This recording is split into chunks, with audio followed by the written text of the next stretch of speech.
Greetings, I am the Snarky Apologist, and you are hardwired into the Interocitor Report.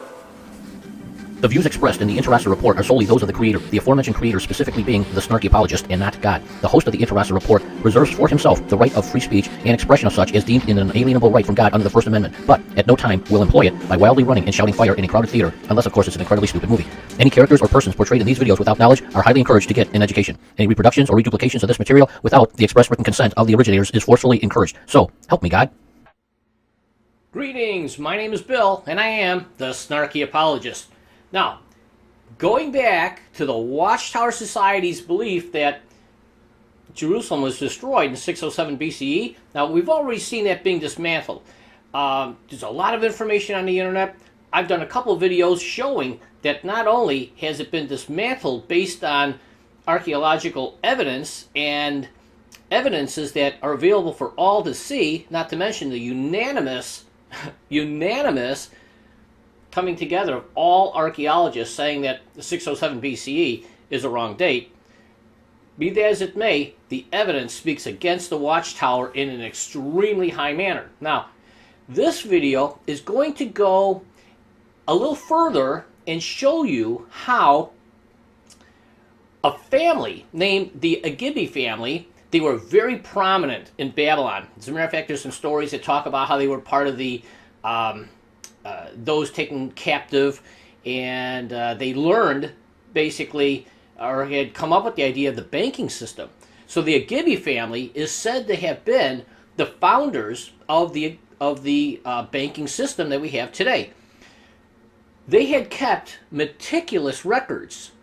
Now, these are not just people in some home who saved the receipts from the grocery store and, that kind of thing, but rather a business that extended from generation to generation to generation to generation, okay?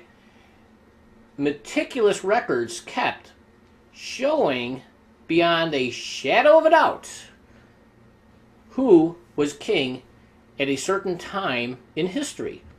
When you take all these documents that are time-stamped and show the lineage of the kings, the Watchtower 607 date, big time. Watch this.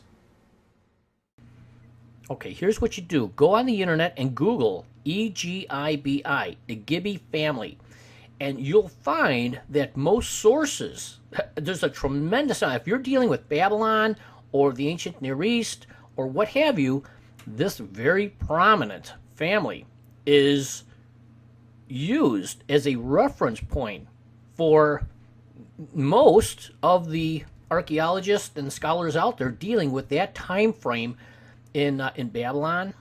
And they're a very prominent family. They kept meticulous records, so we know that because of the volume of books that are written out there that use them as a reference point, we know we have accuracy. So with that in mind, let's move on. The piece of evidence that we're going to look at today is known as prosopography. This is the study that identifies and relates a group of persons or characters within a particular historical or literary context. It's basically, looking at, it basically means face or person. It's defined as the study of careers, especially of individuals linked by family, economic, social, or political relationships, according to Merriam-Webster's dictionary. In this case, we're going to look at the Egibi family.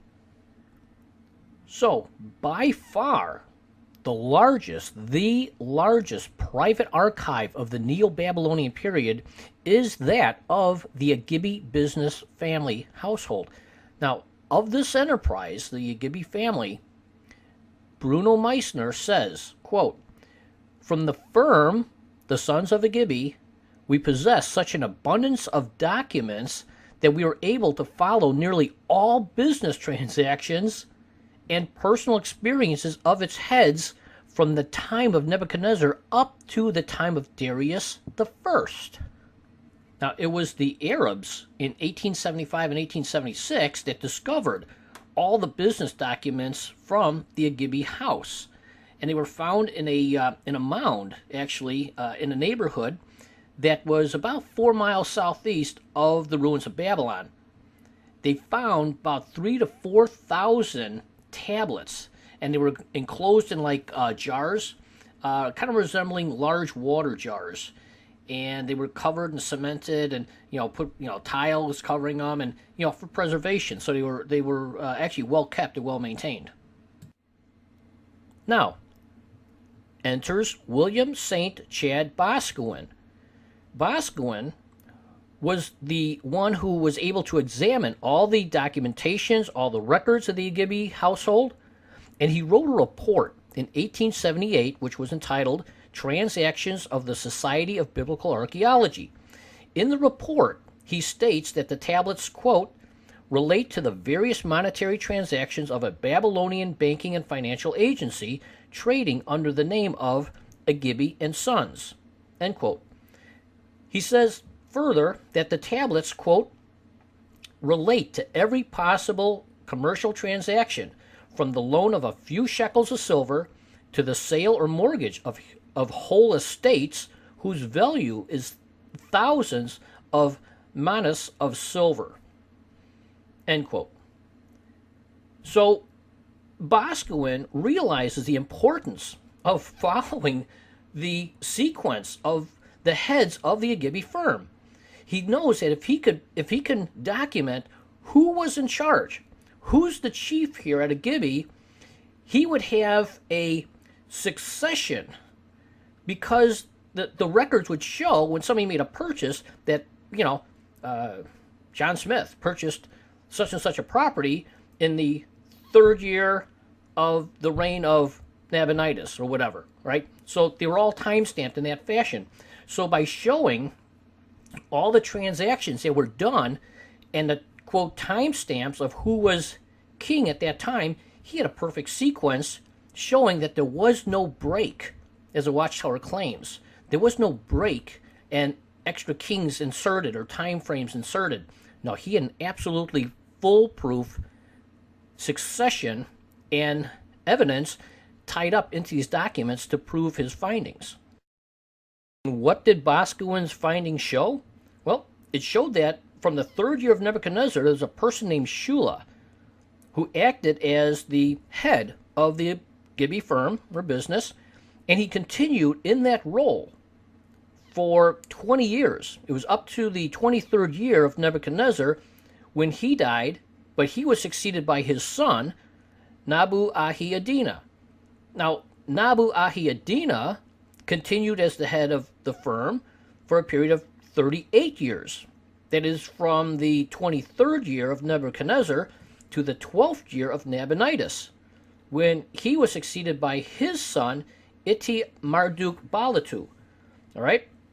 So Iti-Marduk-Balatu, in his turn, he remained head of the firm until the 1st year of Darius the First, which we know to be 521, 520 BC, which was the 23rd year of his headship as the kingpin over at the Egibi firms, right? So, what does this show?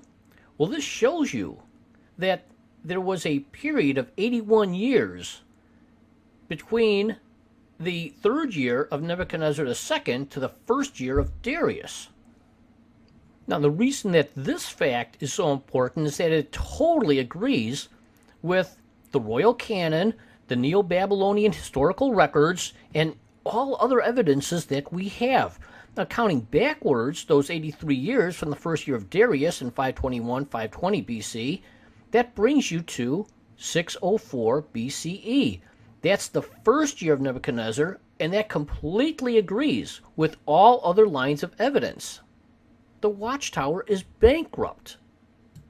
And just to add insult to injury, which when it comes to the leadership of the Watchtower is always a lot of fun, not only does this cover the Neo-Babylonian period, but because of the extended family and the decades of the Egibi household, they've got records that extend beyond the Neo-Babylonian period and way into the Persian era. So, where are we left? Well, here's the takeaway on the whole video. You ready? Number 1, the Egibi Firm banking records. Accurate? Yeah, you bet. Number 2, it documents the chronological order of the Babylonian Kings. Number 3, it validates the sequential order of the kings that oppose Watchtower teachings. And number 4, the Watchtower is once again busted and proven to be a false teacher.